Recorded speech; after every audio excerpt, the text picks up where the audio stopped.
Hi guys, hope everyone's well and welcome back to the Improvement Podcast. So in this episode today, I'm going to touch on session structure consideration. Simply things to consider, things to bear in mind when trying to structure your sessions on a weekly basis.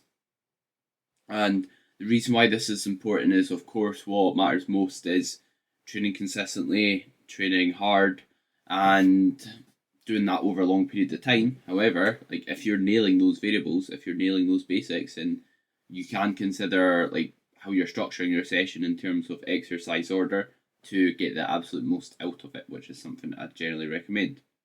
And before jumping in, like I said, this only matters if you have consistency, form, and effort nailed. Like the reason being is you don't need to worry about what order you're doing it if you're not doing that consistently. So focus, and instead of stressing about your order, stress about, right, how can you be more consistent? How can you set up your environment to allow yourself to be as consistent with training as possible? And with your form, reason why that matters more is because if, let's say, you're trying to have the perfect structure to develop, let's say, a certain body part, but you're not even doing the exercises right, then you'd be better doing maybe what you'd say a poorer exercise structure, but actually training and doing that exercise properly. And of course, if you've not got kind of the effective reps close to failure, it doesn't matter how perfect your session structures, you need to be training hard. That's kind of like the main differentiator between people getting results or not throughout the coaching process. And what I see is just people who train hard get better results. Simple as that. You get what you put in, funnily enough. So, jumping into the episode and some considerations, the first one I'm going to touch on is weak body parts. So, the closer to the start of the session you're training a body part, the more physical and mental energy it's going to get. And what I mean by that is, like, if you are training a body part last, the quality of work isn't going to be as high. So if you train it towards the start of the session, it's ultimately going to be higher. You're able to recruit more muscle fibers if you've got, let's say, you're training an exercise at the start, just because you're not carrying as much central nervous system fatigue, which impacts our ability to recruit muscle fibers.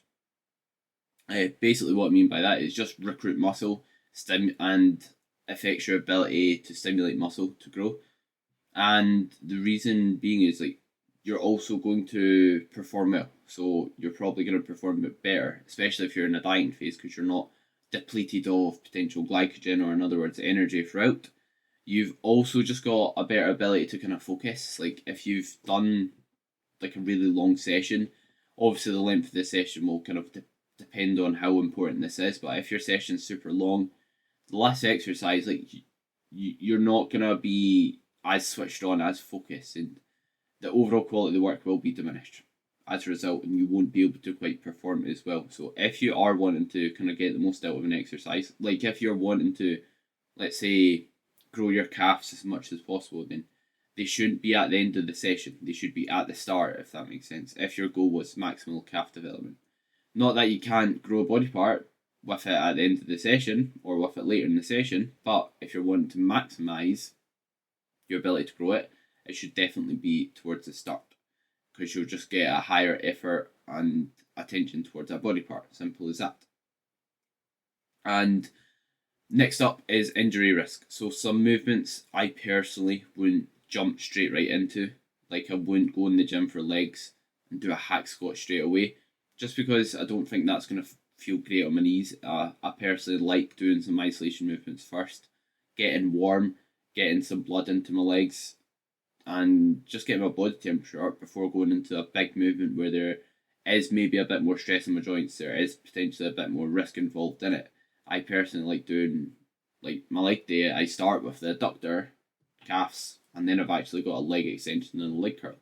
Not that you need to have that much movements at the start, but maybe even doing a hamstring curl can be good, just to get some blood in your legs, get your body temperature up. Because if you're going into the gym cold and you're starting to hack squat, then I think you're going to need a lot of warm-ups for that movement, which can be time consuming. And as well as that, then it's just not going to feel great if, like, you're coming into the gym during winter, you're cold, etc., Whereas if I jump on the leg extension first, then by the time I'm on the hack, I don't need to spend as much time warming up because I'm already somewhat warm. Same applies with let's say I'm training arms.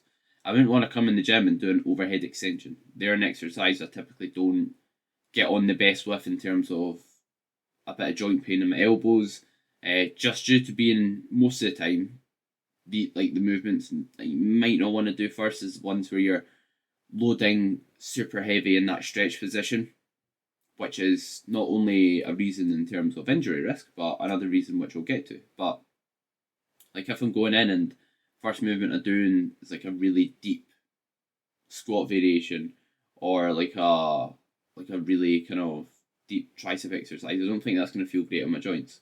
I'd prefer to maybe do a standard tricep extension in front of my body first. Before that, if I was training arms, for example, and before the hack, like I said, doing some other type of leg exercises. And if you don't have a hack squat, the same applies with the barbell squat, that sort of thing. That's something to potentially consider. Another benefit is with injury risk is putting movements first can potentially what you could class as pre-exhaust your muscle. Basically limit load exposure. Like if you are doing a hack squat after doing a leg extension, an adductor and a hamstring curl, would you be able to maybe get as much reps and as much weight as you possibly could? Maybe not. It's going to be slightly diminished. Is it going to be extremely poor and like diminished to an extreme extent? I don't think so, but it's definitely not going to be as great. But that's not necessarily a bad thing. Like if you're training to failure, close to failure, with good form, then you're going to be still getting a lot out of it just because the amount of weight you're lifting isn't as much. So it can potentially limit load exposure. So if, let's say you have like a sore, let's say you have sore knees and they hurt a lot on a leg press, and don't do the leg press first, do the leg press later in the session, where you're not going to have as much of ability to lift as much weight, if that makes sense. And yeah, so it just ensures everything's a bit warmer going into those big movements, and it will also mean you're considering longevity a bit more as well. And typically, like I said, going into an exercise where you're not maybe getting a deep stretch and you're more just focusing on the contraction could be a good idea, and typically it's going to be maybe a bit more joint friendly just from anecdotal experience and on paper because you're not kind of getting an aggressive stretch with that target muscle. And next up, we've got the effect on future movements. So kind of touched on this slightly, but does it negatively affect following exercises? What I mean by that is if, let's say, you're doing a calf raise at the start of your session, is that going to take away from my ability to do a hack squat? Probably not. It's not going to take away from it a ton. Whereas if I started it with dumbbell walking lunges to failure, that is definitely going to fatigue me, make me feel a bit battered and take away from my hack squat. So certain movements will take away from other exercises more than others. So typically, again, big compound movements will take away from maybe the following movements, whereas smaller isolation movements, due to not having as much like central nervous system fatigue, meaning not, what I mean by that is like not just fatigue experienced in the muscle. So not kind of like tiredness in the muscle, like another form of fatigue where you feel mentally and kind of physically tired and you've got kind of fatigue built up. And yeah, so that's going to potentially impact what exercise would be maybe ideal to do at the start of the session, or what movement you might not want to do at the start of the session. And the effect on future movements, like not only can you consider the negatives, but also the positives. So what I mean by that is, I commented on doing a calf raise. Not only will a calf raise potentially help in terms of, not only will a calf raise not take away from your ability to maybe do a hack squat effectively, it might actually promote you being able to do so more effectively by helping you work on your ankle mobility. So that's a potential benefit of doing so. So you might want to try firing start calves at the start if you feel like you struggle to get your knee far over your toe, or you feel like you've got poor ankle mobility, and you might find it helps, and therefore it might prime you for doing the hack squat.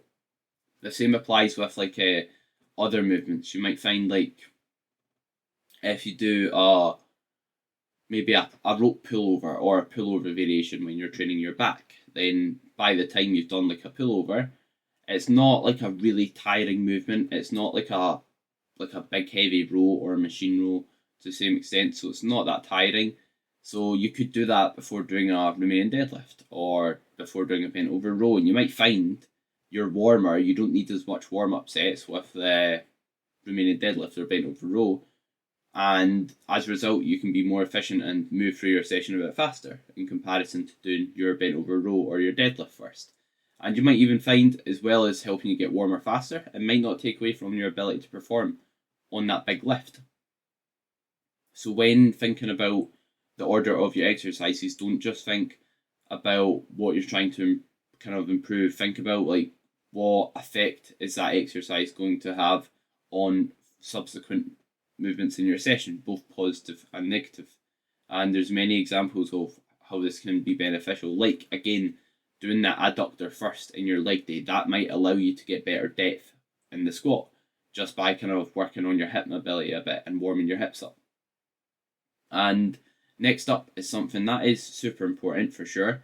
It is enjoyment. So what allows you to enjoy training? If you, let's say, hate doing a movement in a certain order, then you don't need to do it in that order. So it's basically thinking what allows you to perform at a high degree of effort consistently over time. Because if, let's say, you dread a session or you dread an order of a session so much that you maybe skip body parts or you skip that session, then that's not optimal on paper, regardless of what anyone says. So I'd rather see someone do it a way they're going to stick to long term than a way that they're not going to be able to stick to just due to enjoyment purposes. The caveat to that is, what's your goals? Are your goals to enjoy training or are your goals to get results? Like the two are different things. So if you're choosing all your actions around what's going to give you the best enjoyment for your training, don't expect to get the best results.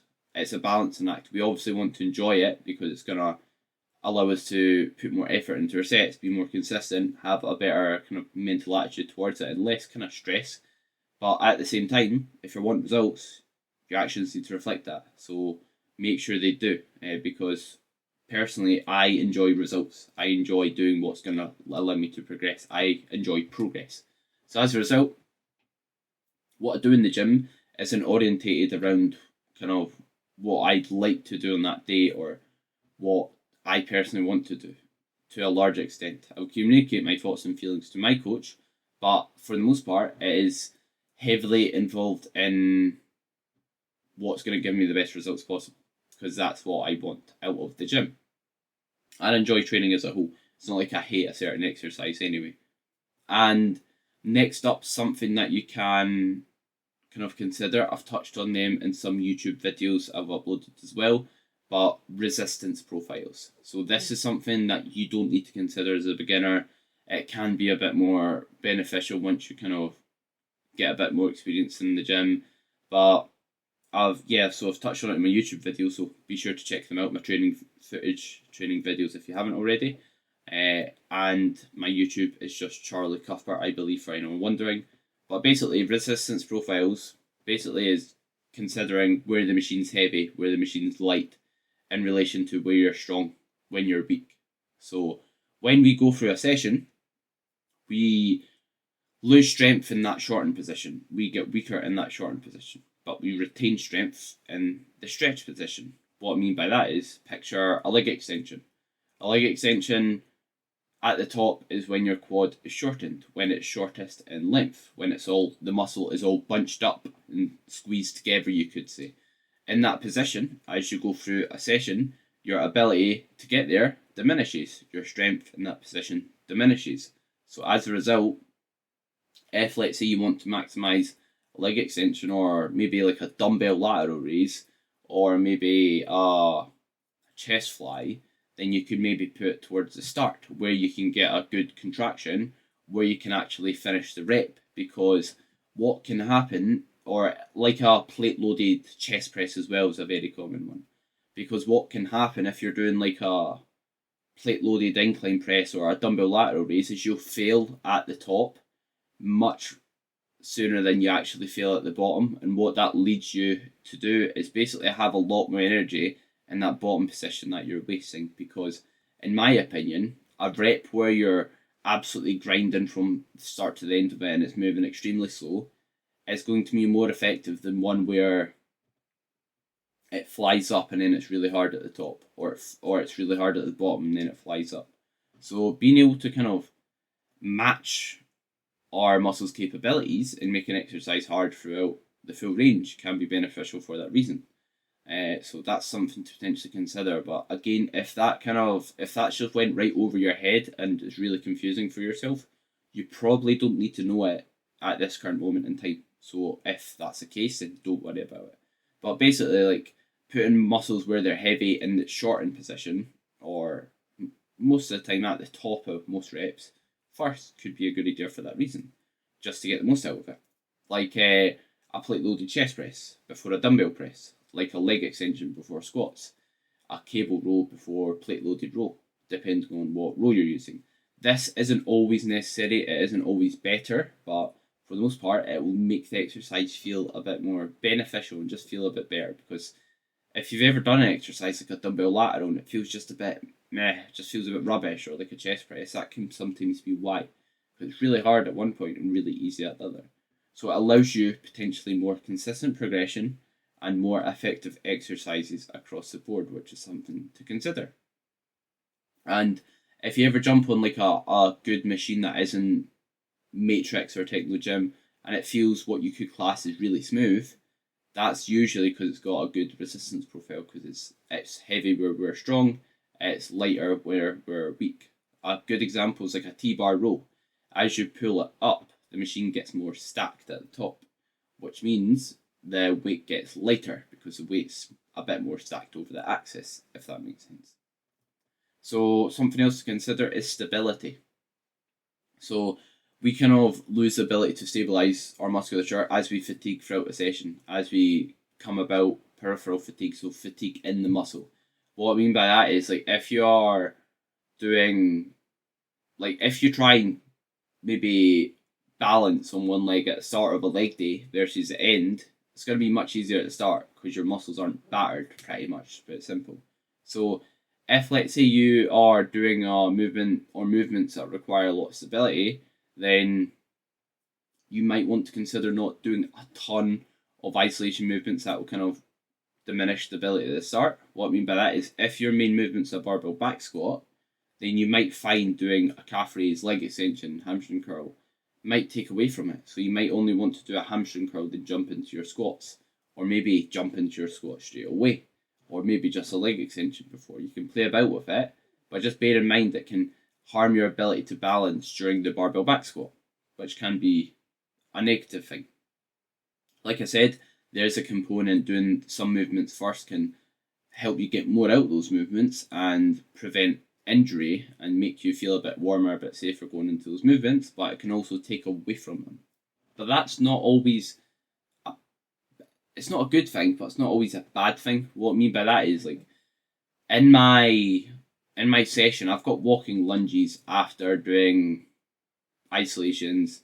It's my last leg movement. I've got it after the true squat machine. I've got it after leg press, but that's fine because part of the benefit of walking lunges is it allows me to work on my ability to balance, my ability to stabilize myself. So that's actually a benefit of the exercise, which can maybe carry over to your ability to be nice and strong and stable on things like a barbell back squat, on things like machine work. So it can have its benefit.